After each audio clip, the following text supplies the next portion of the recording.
There is a quiet moment that almost no one warns you about because it doesn't look like a crisis. Nothing breaks. Nothing collapses.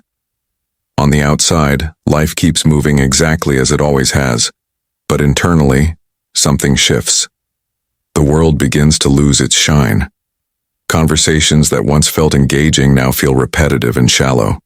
Social ambitions that used to motivate you start to feel strangely empty. You're not heartbroken, and you're not depressed in the clinical sense. You're simply no longer plugged in the way you used to be. This is the phase that confuses people the most, because there's no clear enemy to fight and no dramatic event to point at. Friends may think you're ungrateful. Society may label you lazy, unmotivated, or detached. But inside, it doesn't feel like collapse. It feels like disconnection, as if the emotional current that once tied you to the world has quietly shut off.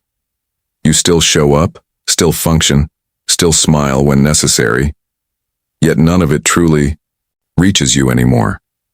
What makes this moment unsettling is how invisible it is. There's no language for it in everyday life. No one says, "This might happen right before you outgrow your old self." Instead, you're expected to force enthusiasm back into places where it no longer fits, to revive interest in goals that no longer reflect who you're becoming. And the more you try to fake that interest, the more exhausted you feel, not because you're weak, but because your inner structure is already changing. This loss of interest isn't apathy. It's selectivity being born. Your psyche is quietly pulling energy away from what can no longer carry your next version. The detachment feels uncomfortable because it leaves a temporary void, a space where meaning used to be, but new meaning hasn't fully formed yet. Most people panic in this space and rush to fill it with noise, distractions, or borrowed identities. But if you listen closely, this phase isn't asking you to escape. It's asking you to pause.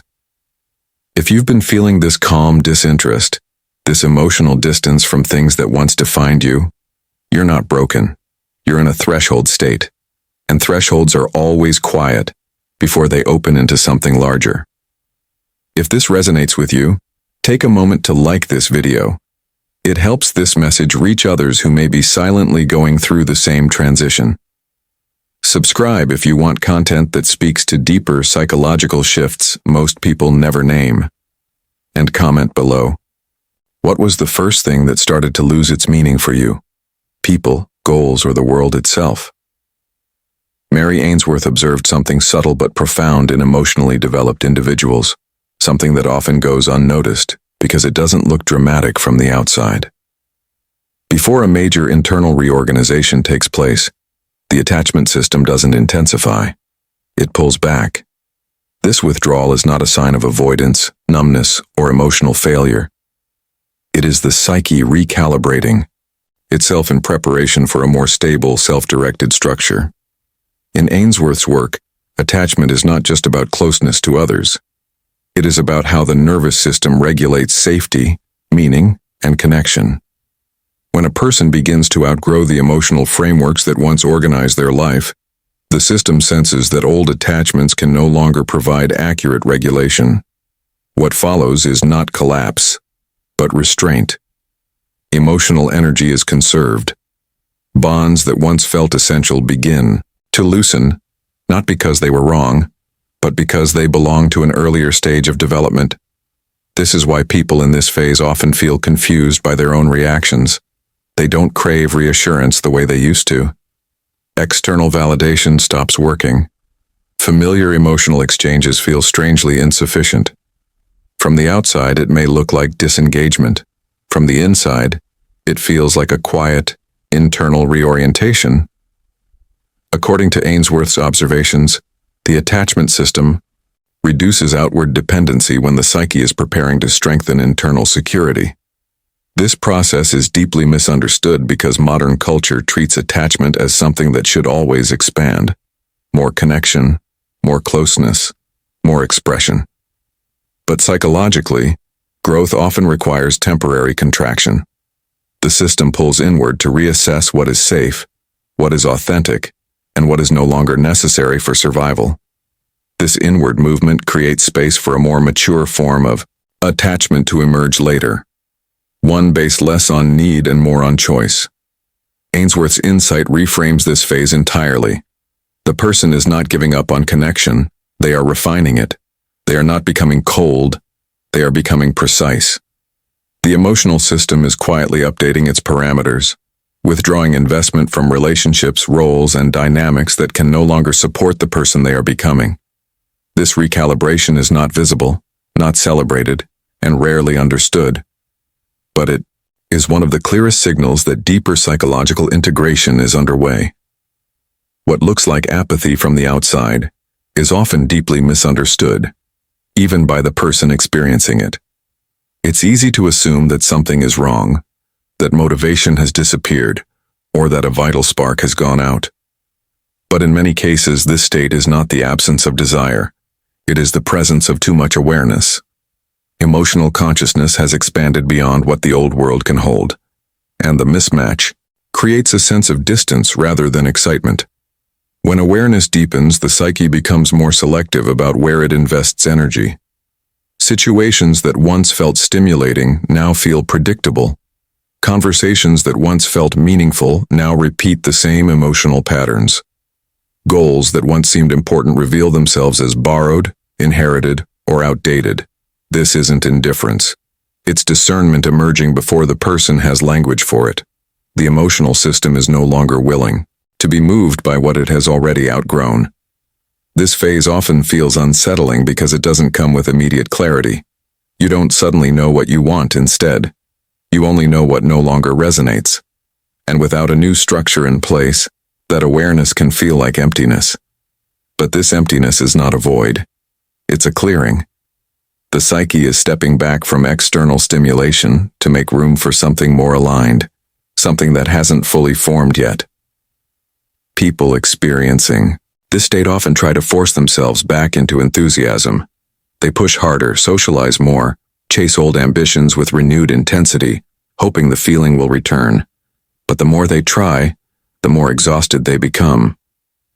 That exhaustion isn't laziness or depression. It's the nervous system signaling that continued investment in the old world requires self-betrayal. Emotional maturity makes that betrayal increasingly intolerable. You haven't lost interest in life. You've lost interest in a version of life that no longer matches your internal depth. The world you once knew was built around a previous level of awareness, one that needed certain roles, validations, and structures to feel safe and meaningful. As your inner landscape expands, those external structures begin to feel small, restrictive, even hollow. This is why the loss of interest feels quiet rather than dramatic. There is no anger, no rebellion, no collapse. Just a subtle disengagement, a gentle but firm pulling back of emotional energy. The psyche is not shutting down. It is protecting itself while preparing for a larger, more coherent way of being in the world. Most human relationships are not built on deep awareness or mutual evolution. They function through a subtle but powerful system of surface attachment. People exchange validation to stabilize their identities. They rely on emotional predictability to feel safe. They occupy familiar roles so no one has to question who they are or why they belong. This system works remarkably well as long as you need it. It provides structure, reassurance, and a sense of place in the world. At earlier stages of development, this kind of attachment is not a flaw. It is a psychological necessity. The nervous system depends on repetition and recognition to regulate itself. Being seen in a familiar way, responding in expected patterns, maintaining stable emotional exchanges, all of this helps the psyche feel anchored. Society itself is organized around these mechanisms. Friendships, families, workplaces, and even romantic relationships are often sustained less by truth and more by consistency. But this system has an unspoken requirement. You must remain the same. Or at least appear to be. The moment something inside you begins to mature, the mechanics start to break down. Your emotional responses shift. Old validation no longer satisfies. Predictable exchanges feel empty. The roles you once played start to feel constricting rather than supportive. And without anyone doing anything wrong, the relationship begins to lose coherence.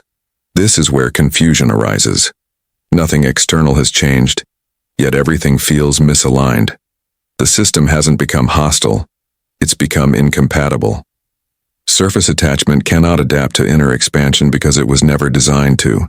It exists to preserve stability, not to facilitate transformation.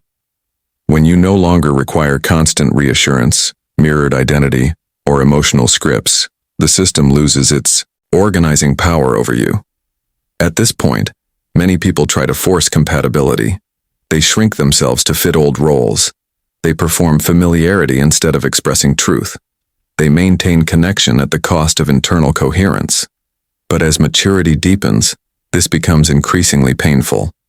The psyche resists being held in structures that no longer reflect its complexity. The failure you feel isn't personal, it's structural. The relational system you once relied on did its job, and now it can't go further with you. This doesn't mean connection is over forever. It means the old architecture can no longer support who you are becoming. And until a deeper form of relating emerges, distance becomes not rejection, but necessity. There is a precise moment when attachment quietly changes its meaning. What once provided safety, orientation, and emotional grounding begins to feel restrictive. Not because the bond itself became harmful, but because the psyche no longer needs it in the same way. Mary Ainsworth noticed that when attachment shifts from necessity to limitation, an internal alarm is triggered, not one of danger, but of outgrowing. And the response is subtle. The psyche doesn't rebel, it disengages. This disengagement is often misread as coldness or withdrawal, but it is neither. It is not rejection of people, environments, or experiences. It is the nervous system recognizing that continued attachment to the familiar would interfere with an emerging internal structure. Emotional energy begins to pull inward. External stimulation loses its pull. The world that once felt organizing now feels distracting. And this shift happens without drama, without conscious decision, without a clear explanation. At this point, the psyche is no longer seeking regulation from the outside. It is attempting to reorganize from within. The attachment system loosens its grip, not because connection has lost value, but because dependency has. What once stabilized you now threatens to anchor you to a version of yourself that is already dissolving. And the psyche will not allow that. It chooses disconnection over distortion. This is the rupture, not a break in relationship, but a break in orientation. You stop looking outward for cues about who you are and how to feel. External approval becomes strangely irrelevant. Familiar emotional exchanges feel insufficient. You may still care deeply, but you no longer attach in the same way. Something larger is assembling beneath the surface, and it requires space, silence, and reduced interference. The discomfort of this phase comes from the in-between. The old structure has released you, but the new one is not yet complete. There is no replacement identity, no immediate sense of purpose, no clear direction. Only a quiet knowing that going back is no longer possible. The psyche is disengaging not to escape life, but to protect a transformation that cannot occur while tethered to outdated forms of safety. This rupture is not collapse. It is emergence.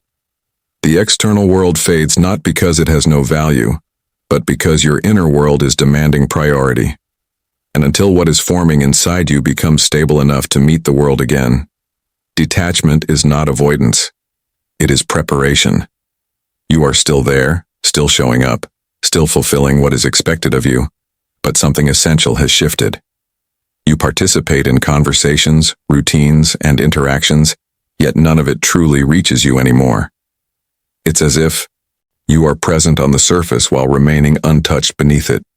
You listen, you respond, you function, but you are no longer nourished by what once sustained you emotionally.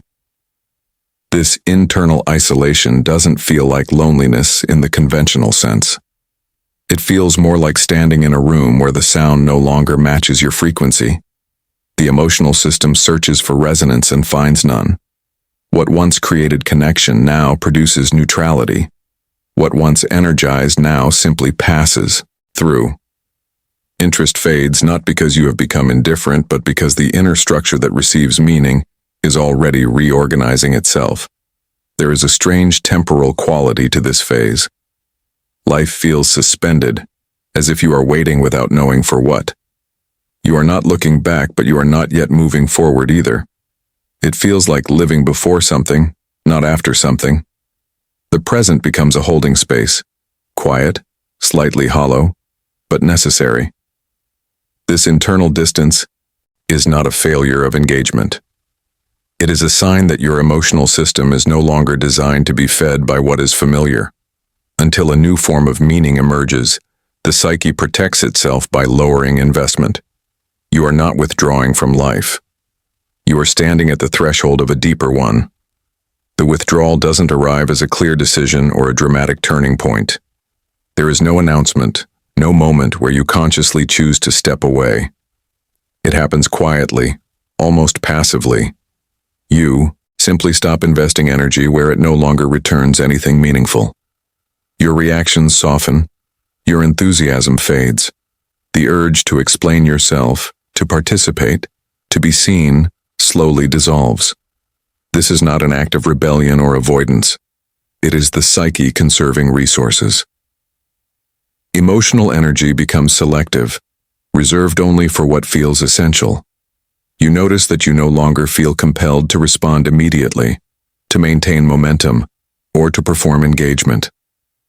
The pressure to belong weakens, not because you reject others, but because belonging no longer defines your sense of self. What makes this phase difficult to explain is its silence. From the outside, it can look like nothing has changed, but internally, a deep disengagement is taking place. Old emotional habits lose their grip.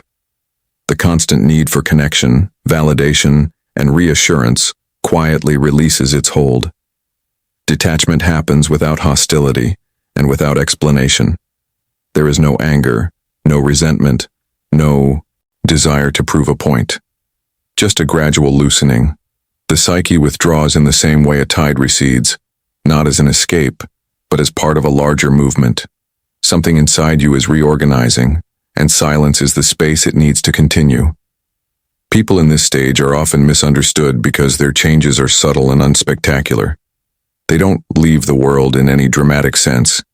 They don't make grand announcements or cut everything off at once. Instead, they begin to step away from what no longer carries emotional truth. Lukewarm relationships slowly lose their priority.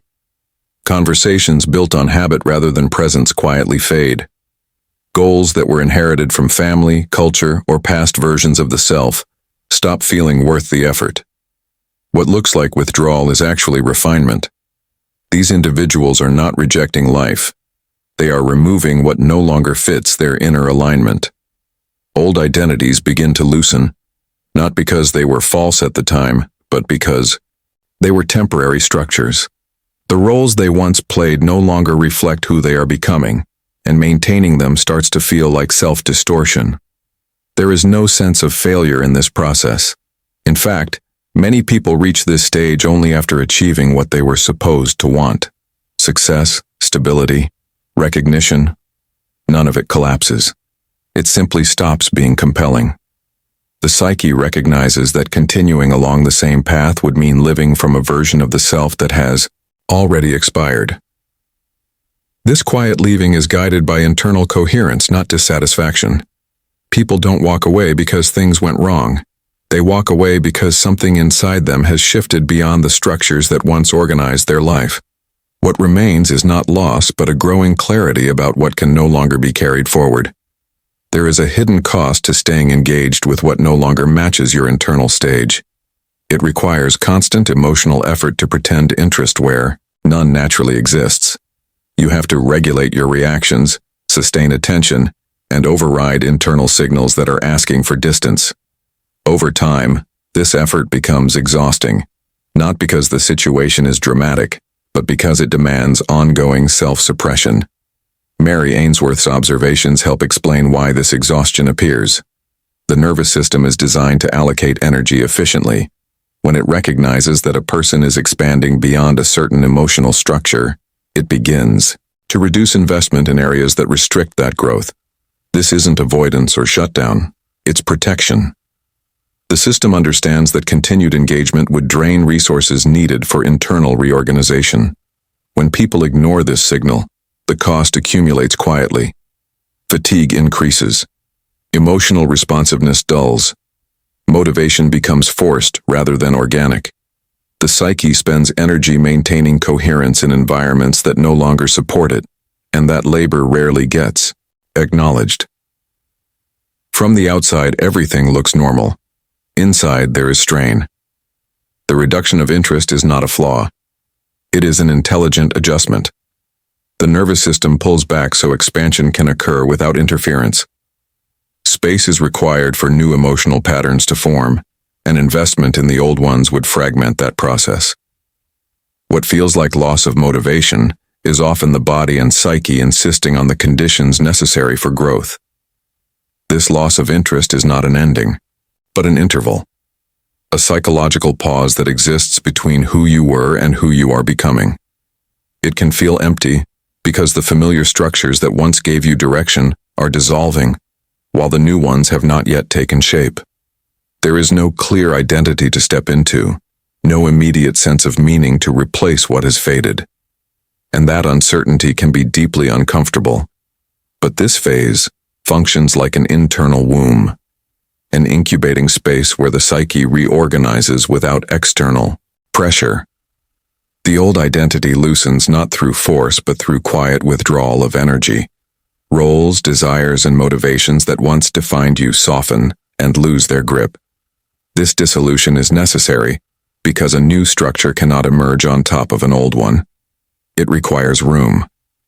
During incubation, the psyche turns inward to integrate experiences that could not be processed while actively engaged with the world.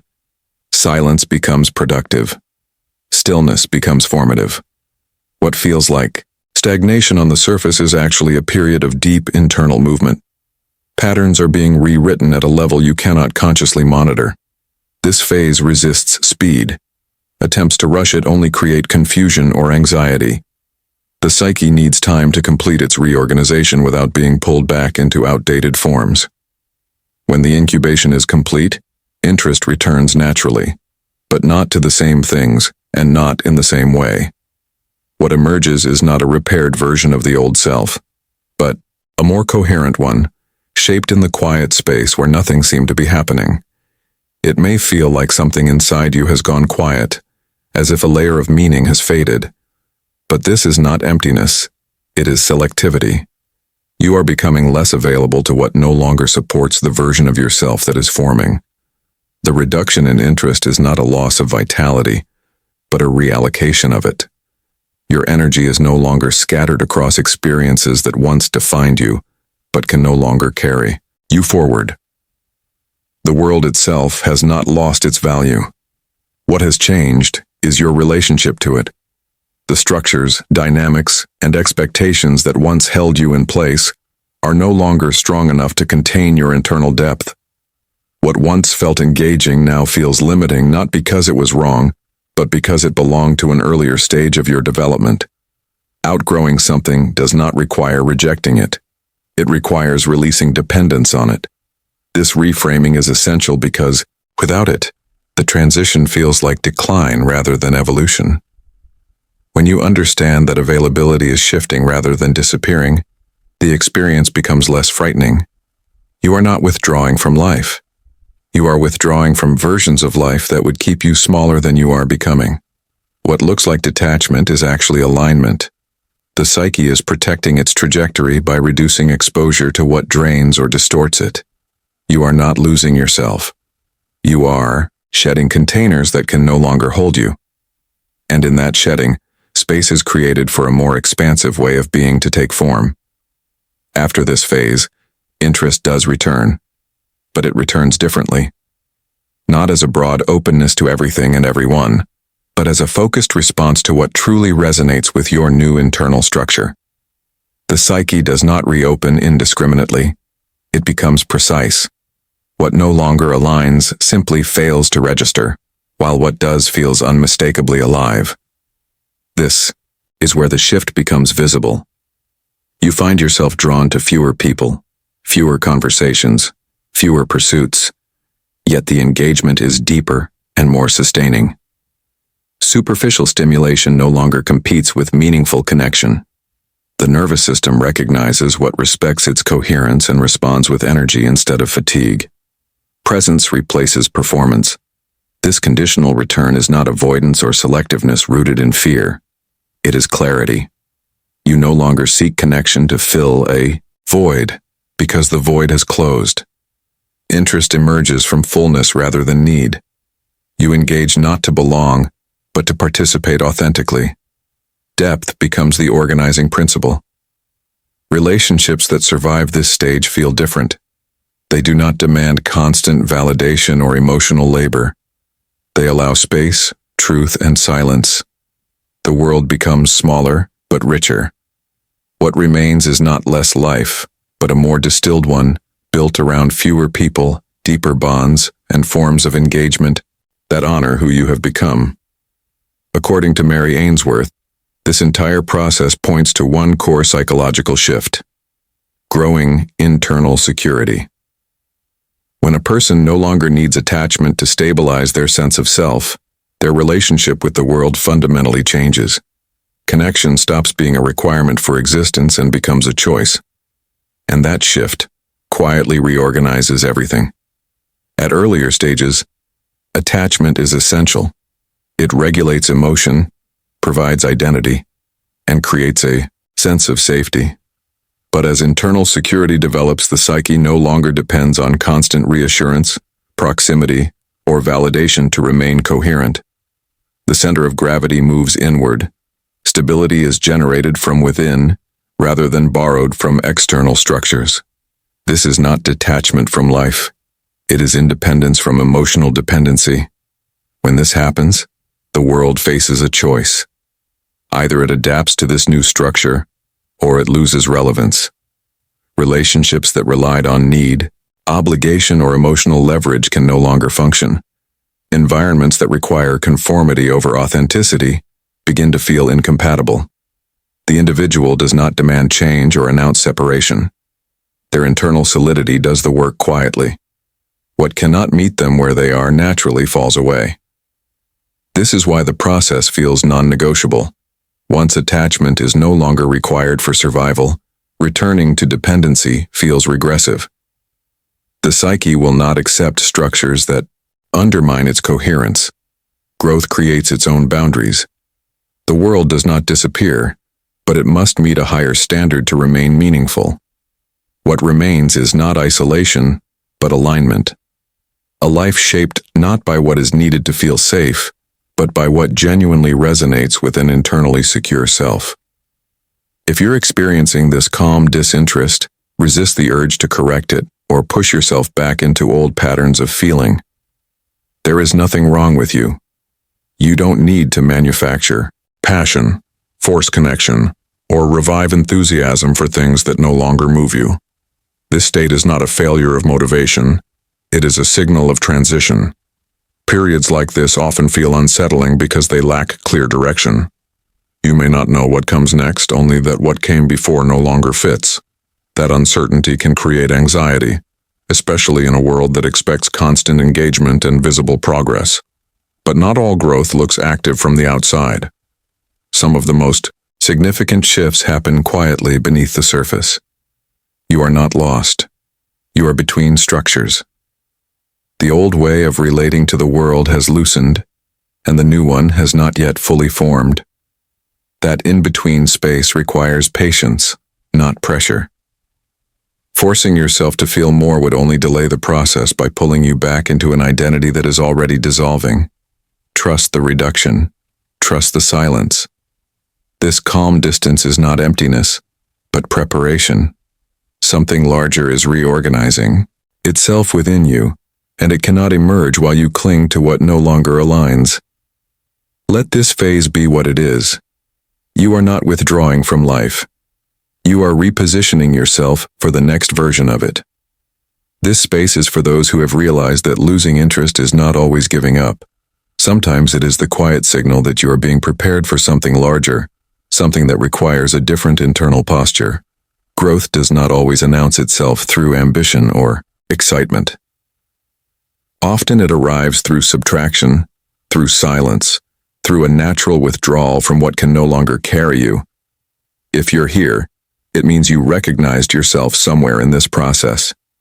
You felt the calm distancing, the selective disengagement, the sense that life is asking you to move differently rather than harder. That awareness already places you in transition. You are not falling behind. You are stepping out of what no longer fits so something more aligned can emerge. If this perspective helped you see your experience with more clarity, take a moment to like this video. It helps this message reach others who are quietly going through the same shift. Subscribe if you want to explore deeper psychological transitions, inner growth, and the moments most people never learn how to name. And leave a comment below. What changed first for you? The people around you, your goals, or your sense of belonging?